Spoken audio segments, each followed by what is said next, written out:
OK. Alors, on était en train de développer le terme AB. Alors, on a, ça c'est le point A, ça c'est le point B. Et on sait que la bielle fait avec la verticale un angle bêta. Et on a pris les directions positives pour E et J comme ça. Alors, on peut voir que AB a une projection positive sur I et une projection positive sur J. Et la projection sur I, c'est juste L fois sinus bêta, alors que la projection sur J, c'est L cosinus bêta. Alors, on peut écrire le vecteur AB comme L cosinus bêta J plus L sinus bêta I. Et maintenant, on fait l'expansion de ce terme. On a K vectoriel J, c'est moins I. Et on a déjà un moins, alors c'est plus. Alors, on a VAJ plus bêta dot L cosinus bêta I. Et maintenant, K vectoriel I, c'est plus J. Et on a déjà un moins. Alors, c'est moins bêta dot L sinus bêta J. Maintenant, une fois que j'ai appliqué l'équation vectorielle, je peux comparer suivant les deux directions I et J. La comparaison suivant I va me donner équation numéro 1 et la comparaison suivant J va me donner une autre équation. Alors, je peux résoudre deux inconnus. On va voir ici que les deux inconnus sont bêta dot, qui est la vitesse angulaire que je cherche, et la vitesse du piston que je peux trouver par cette méthode-là. Alors, on a déjà ensemble trouvé avant, par la méthode analytique, la vitesse du piston. On a trouvé x en fonction de phi, on a dérivé. Ici, une autre méthode, qui est la méthode vectorielle, va nous permettre de résoudre pour la vitesse du piston et la vitesse angulaire de la bielle. Alors, si je compare selon i, qu'est-ce que j'ai? J'ai de ce côté-là, du côté gauche, j'ai oméga r cosinus phi. Et du côté à droite, j'ai plus bêta dot L cosinus bêta. Alors, je peux dire que de cette équation-là, je peux trouver bêta dot. Alors, bêta dot, c'est oméga R cosinus phi sur L cosinus bêta. Je peux remplacer R sur L par lambda. Alors, j'obtiens oméga lambda cosinus phi sur cosinus bêta, qui est la même expression que j'ai trouvée dans la première méthode. Deuxième identification selon J. Selon J, j'ai que oméga R sinus phi du premier côté égale à VA moins bêta dot L sinus bêta de l'autre côté. Alors, j'ai que VA, c'est égal à oméga R sinus phi plus bêta L sinus bêta. Alors maintenant, une fois que vous avez trouvé l'expression de VA, vous pouvez remplacer bêta dot par sa valeur ici. Alors, vous obtenez que VA, c'est égal à oméga R fois sinus phi plus bêta dot, c'est oméga R cosinus phi sur L cosinus bêta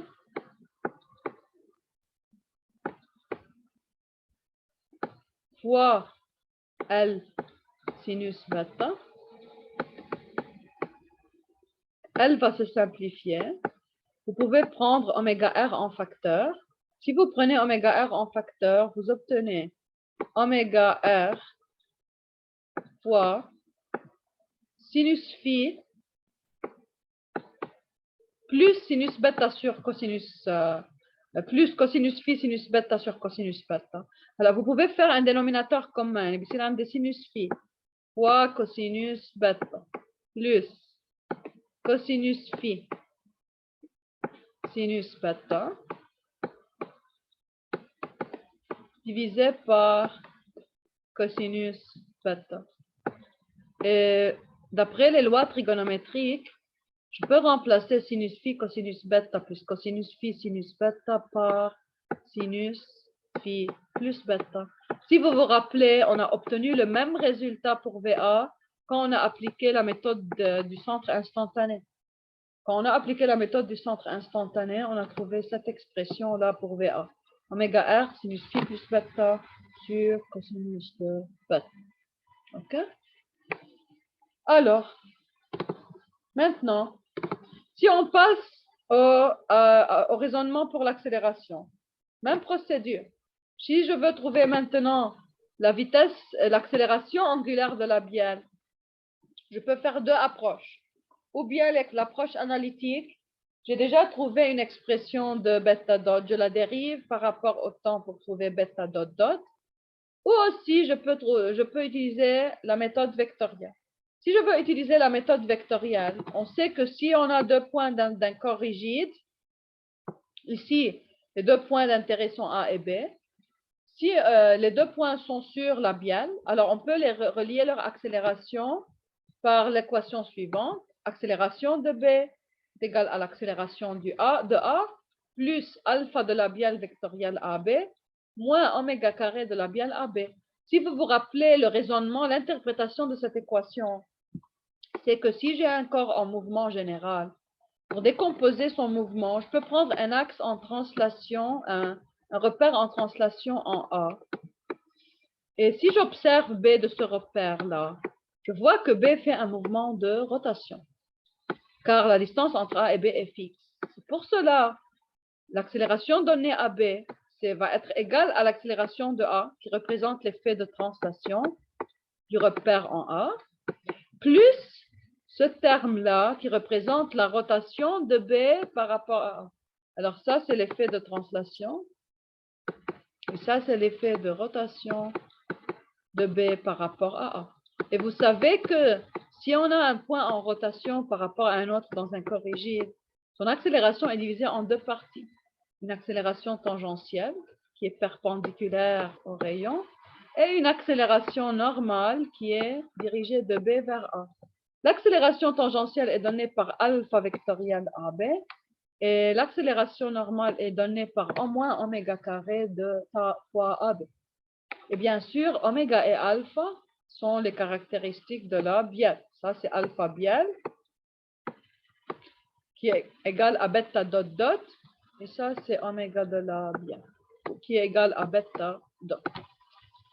Alors, maintenant, tout ce que j'ai à faire, c'est de remplacer chaque vecteur par son expression. De nouveau, je vais obtenir, quand je compare suivant I et J, j'ai deux inconnus. Les deux inconnus ici vont être l'accélération du piston et l'accélération angulaire de la bielle. Alors, premièrement, je commence par AA. Comment déterminer AA? Je commence par AB. Comment déterminer AB? J'ai que B est le point de la manivelle. B est en train de faire une rotation autour de A, de O, qui est le centre fixe du vilebrequin. Okay? Maintenant, pour trouver l'accélération du point B, j'ai deux méthodes, aussi comme pour la vitesse. Je peux dire que B est en train de tourner autour d'un axe fixe. Alors, son accélération est juste divisée en une composante tangentielle et une composante normale. Mais ici, pourquoi je n'ai pas de composante tangentielle pour B? Pourquoi l'accélération tangentielle de B est nulle ici? Mouvement uniforme. Car oméga est constante. OK? On raisonne en régime de rotation du vilebrequin avec une vitesse angulaire constante. Si oméga est constante, alors alpha du vilebrequin est nul. Car alpha, c'est dérivé de oméga par rapport au temps, c'est zéro. C'est pour cela que je n'ai pas de composante tangentielle pour l'accélération du point B. J'ai seulement une composante normale et on sait que la composante normale a comme norme oméga carré, qui est la vitesse angulaire du vilebrequin au carré, fois le rayon du vilebrequin R. Et alors maintenant, comme on connaît la norme et on connaît la direction de B vers O, la direction de B vers O fait un angle phi avec la verticale. Alors, je peux projeter ce vecteur-là. Okay? Alors, cet angle-là est égal à phi. Alors, j'obtiens que vecteur OB, ou si vous voulez, je veux l'expression de l'accélération normale comme ça. Alors, je peux dire que accélération de B normale, c'est égal à oméga carré R fois UN. UN représente le vecteur unitaire normal qui est dirigé de B vers O. Il a une composante positive suivant J et négative suivant I, car I est comme ça. Alors, la projection sur I est négative. Et pour trouver cette projection-là, comme l'angle ici, c'est avec la verticale, c'est phi, alors la projection sur I, c'est moins sinus phi. OK? Alors, c'est égal à oméga carré fois R fois moins sinus phi selon I et plus cosinus phi suivant J. Ça, c'est le vecteur UN, le vecteur normal dirigé de B vers O. C'est le vecteur unitaire dirigé de B vers O. Alors, plus cosinus phi J. Maintenant, j'ai obtenu l'expression de AB. Je peux remplacer car AB est seulement égal à AB normal, pas d'accélération tangentielle. La deuxième méthode pour trouver AB, c'est la méthode vectorielle. Je dis que je peux relier l'accélération de B à l'accélération de O. Alors, si je prends de nouveau mon cercle et je dis je vais relier O et B qui sont deux points du vilebrequin, O est fixe, alors l'accélération de O est nulle. Pour le point B, on a déjà dit qu'on décompose en accélération tangentielle et normale. Et ça c'est exprimé dans cette équation-là. Alpha vectoriel OB, c'est l'accélération tangentielle, moins oméga carré OB, c'est l'accélération normale. Et comme on a déjà dit alpha est nul pour la manivelle, alors ce terme-là est nul. Alors j'ai seulement moins oméga carré OB. Et vecteur OB, si je l'exprime, ça c'est vecteur OB. Vecteur OB fait avec la verticale un angle phi. Alors, j'ai que sa projection sur I est positive, sa projection sur J est négative.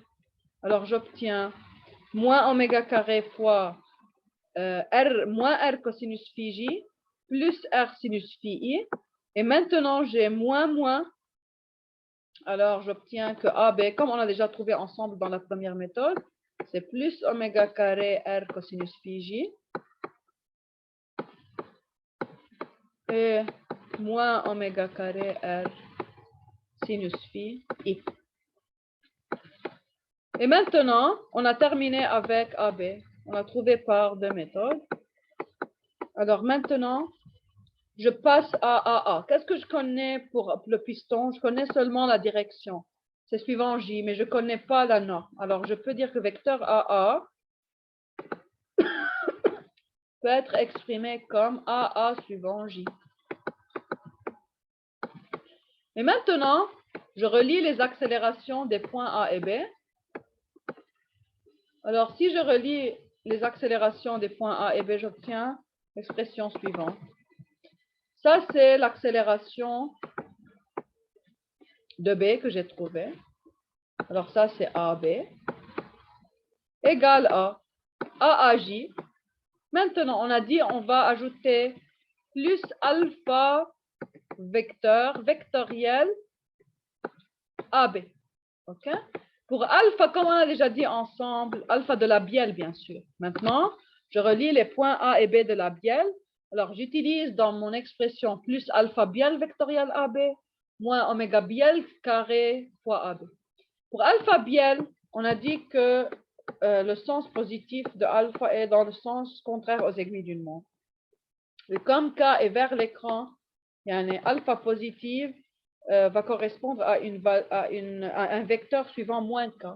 C'est pour cela que je dis que alpha vecteur, alpha bielle K vecteur, c'est égal à moins norme de alpha bielle fois K. Alors, moins alpha bielle K vectoriel, vecteur AB. On a déjà trouvé l'expression de AB, c'est L cosinus bêta J plus L sinus bêta I. Et moins oméga carré de la bielle, il y a les moins bêta carré dot fois L cosinus bêta J plus L sinus bêta I. Et maintenant, je fais l'expansion K vectoriel J moins I. Et j'ai déjà moins Alors, plus alpha b L cosinus bêta I. K vectoriel I plus J et j'ai déjà moins, alors moins alpha b L sinus bêta J.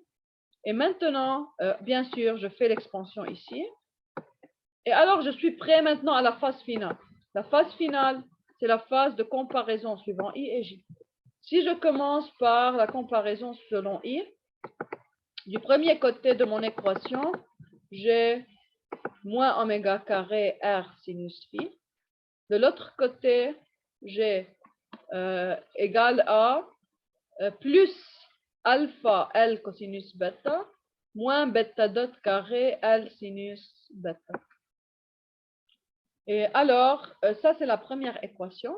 Dans cette équation-là, la seule inconnue c'est bêta dot dot, qui est la vitesse angulaire de l'accélération angulaire de la bielle. Je peux trouver son expression.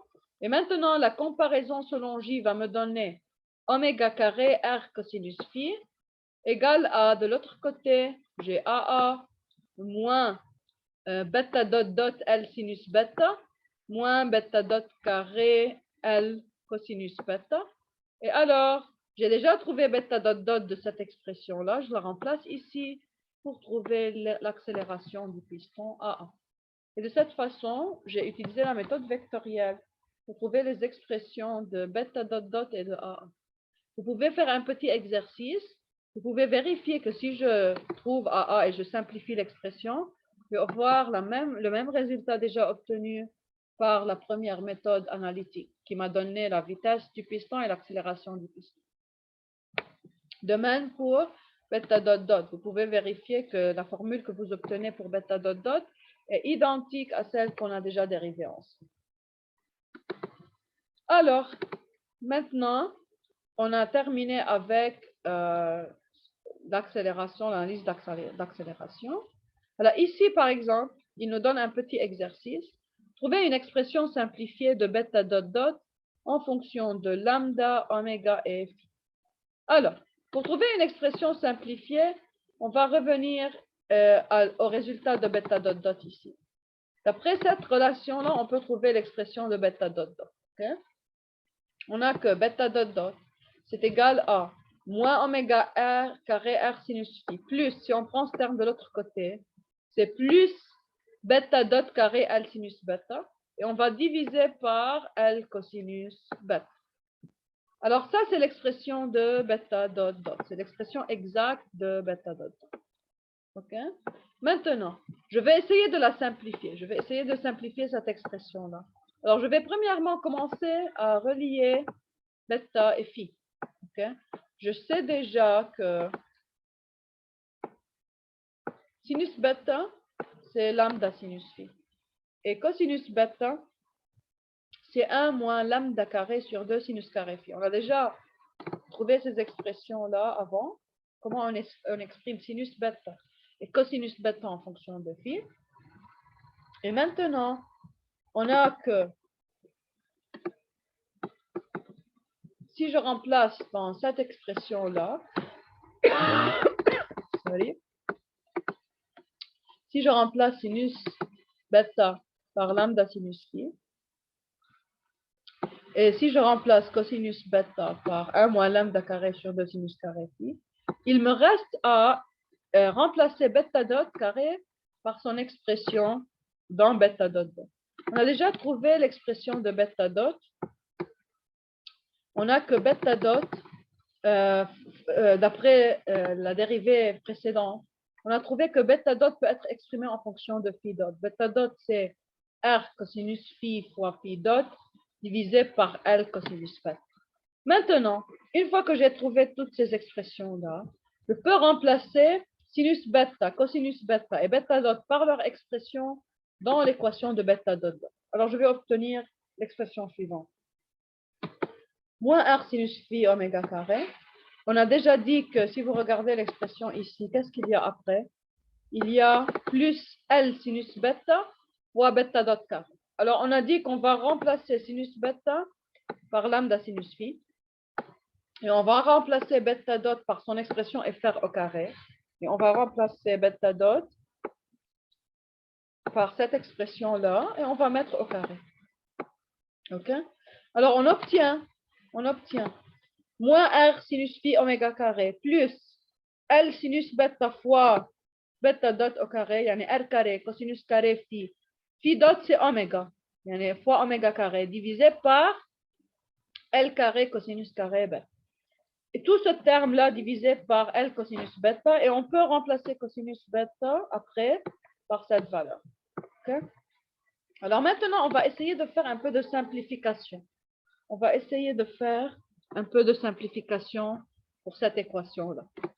Alors, premièrement, on peut voir qu'on a un facteur commun. On a un facteur commun entre les deux. On a que ici, si je prends un facteur R fois sinus phi fois oméga carré, je vais diviser par L sur cosinus bêta. Je vais avoir à l'intérieur de la parenthèse 1 moins lambda carré cosinus carré phi sur cosinus carré bêta. Car ici, je pouvais remplacer R carré sur L carré par lambda au carré. Ok, on a déjà pris en facteur R sinus phi oméga carré sur L cosinus bêta. Alors, maintenant, pour ce terme-là, pour faire sa simplification, on peut dire que, premièrement, on sait que lambda est très petit. Ok, lambda est très petit par rapport à 1. Et on sait aussi que bêta est très petit par rapport à phi. Pourquoi? Car on a que sinus bêta est égal à lambda fois sinus phi. Ça veut dire que l'angle bêta est beaucoup plus petit que l'angle phi. C'est pour cela que sinus bêta est beaucoup plus grand que cosinus phi, car on sait que plus un angle est petit, plus son cosinus est grand. Et alors, cosinus carré bêta est beaucoup plus grand que cosinus carré phi. Et c'est pour cela que vous pouvez dire que ce terme-là est très petit par rapport à 1. Ok? C'est pour cela une approximation est de dire que comme ce terme-là est très petit par rapport à 1, je peux approximer bêta dot dot seulement par ce terme. Car je peux négliger ce terme comparé à 1. Il est beaucoup plus petit que 1.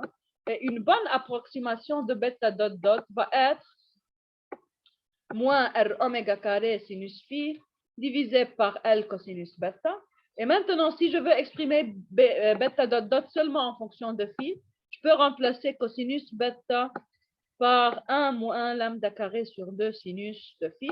Et de cette façon-là, j'obtiens une expression un peu compacte de la vitesse angulaire de la bielle en fonction de phi.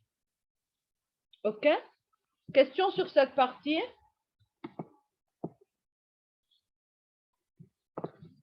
OK. Alors, maintenant, on va commencer une nouvelle section. On a déjà travaillé pour le cas d'un moteur où le cylindre est collinéaire, si vous voulez. L'axe du cylindre passe par le centre du Vilebrequin. On va voir ensemble que dans un certain cas, on va avoir un avantage de faire un petit décalage entre l'axe du Vilebrequin et l'axe du cylindre.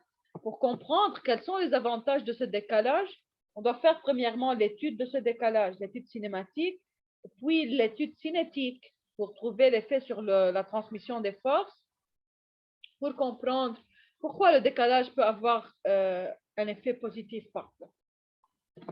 Et on va voir qu'il y a une valeur optimale pour ce décalage. Alors, quel est le concept du décalage? Quand je fais un décalage de l'axe, c'est-à-dire, je sais que le centre du Vilebrequin est ici. Alors, ça, c'est un axe passant par le centre. Dans le premier cas qu'on a considéré, le piston était en train de se déplacer sur cet axe. Maintenant, ce qu'on va faire, on va créer un petit décalage. On va considérer un décalage vers la droite d'une certaine distance A. Alors, il y a maintenant une distance entre l'axe passant par le centre du vilebrequin et l'axe du cylindre. Et cela va affecter, bien sûr, les équations de mouvement du piston. On va voir comment. Okay? Alors, premièrement, on a ici, ça c'est la figure qui résume, si vous voulez, les paramètres. Maintenant, ce qui va se passer, c'est que le piston va se déplacer entre deux points, comme avant, entre le point mort haut que je vais nommer A' et le point mort bas que je vais nommer A seconde. Et moi, je vais considérer une position quelconque du piston en A. Okay? Maintenant, on va voir que avant, lorsque le piston passait par le point mort haut, l'angle phi 0. Et lorsqu'il passe par le point mort bas, l'angle phi 180. Ici, c'est différent un peu. Okay? Il y a deux nouveaux angles qui correspondent aux positions du point mort haut, point mort bas, car comme on a déjà vu, il y a un décalage entre les deux axes. Ça veut dire, en général, quand on passe par le point mort haut, qui se rappelle? Quand on passe par le point mort haut, au point mort haut, la vitesse du piston est nulle. Et ça correspond à une position collinéaire entre la bielle et la manivelle. Et on passe par A' lorsque la bielle et la manivelle sont collinéaires et opposées. Ça, c'est la manivelle, OB'. Et ça, c'est la bielle correspondant à la position au point mort haut, il y en a B', A'. Alors, la première position de collinéaire entre la bielle et la manivelle correspond au point mort haut. Et comme on voit dans la figure, ce n'est pas comme dans le cas de non-décalage. Dans le cas de non-décalage, l'angle correspondant était phi égale 0, alors qu'ici, il y a un certain angle phi 1 qu'on va définir ensemble. Maintenant, l'angle phi 2, qui correspond à la position du point mort bas, au point mort bas, ce qui va se passer, c'est que la bielle et la manivelle aussi vont être collinéaires, mais cette fois-ci, haïkuno, مش opposés. Et si on regarde notre bielle va être comme ça. C'est de A seconde à B seconde. Alors ça, c'est B seconde. Ça, c'est ma bielle. Alors que ma manivelle maintenant est dans cette position-là. Ça, c'est ma manivelle. B seconde O. La bielle et la manivelle. Elles ne sont pas opposées dans ce cas. Et alors, ça, ce sont les deux positions extrêmes de mon piston. OK? Maintenant, je vais essayer de trouver une expression de ces angles, de l'angle phi 1 et de l'angle phi 2. Pour commencer, je vais commencer par phi 1. C'est très simple. Si vous regardez la figure, vous pouvez définir ce triangle-là, celui-là.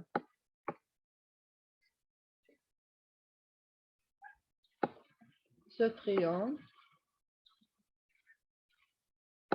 On a que cette distance-là, c'est A.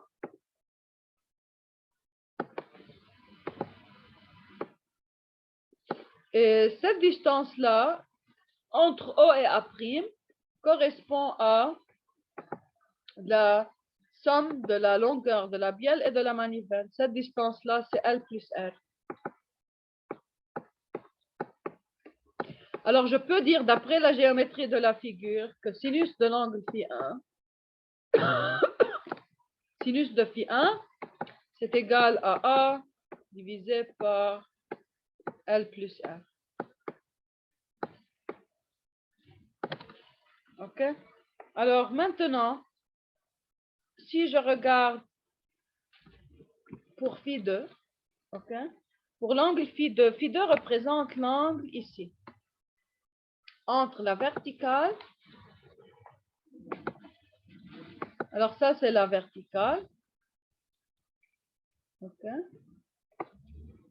Phi 2, c'est l'angle entre la verticale et la deuxième position d'intérêt, qui est celle-là. Alors, je dois tourner jusqu'à arriver à ma manivelle. OK? Ça, c'est l'angle phi2. Ça, c'est l'angle phi2. Et on peut voir que l'angle phi2, c'est égal à 180 degrés plus un certain angle ici, cet angle-là. Pour cet angle-là, OK, cet angle-là est égal à phi2 moins 180. Phi2 moins 180.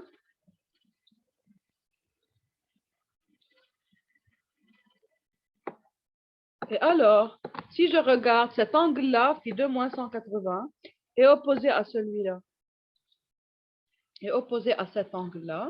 Alors, cet angle-là aussi, c'est phi2 moins 180. Et si je regarde dans ce triangle ici, ce triangle, aux secondes, A, OK, je sais que cette distance-là représente quoi? Cette distance-là représente L moins R, la longueur de la bielle A seconde, B seconde, moins le rayon de la manivelle. Alors, cette partie en mauve, c'est L moins R. Et j'ai que cette distance, c'est A, c'est le décalage. Alors, si je prends maintenant le triangle en mauve, dans le triangle en mauve, je peux dire que sinus de phi sur 2 moins 180 est égal à A divisé par L moins R. OK?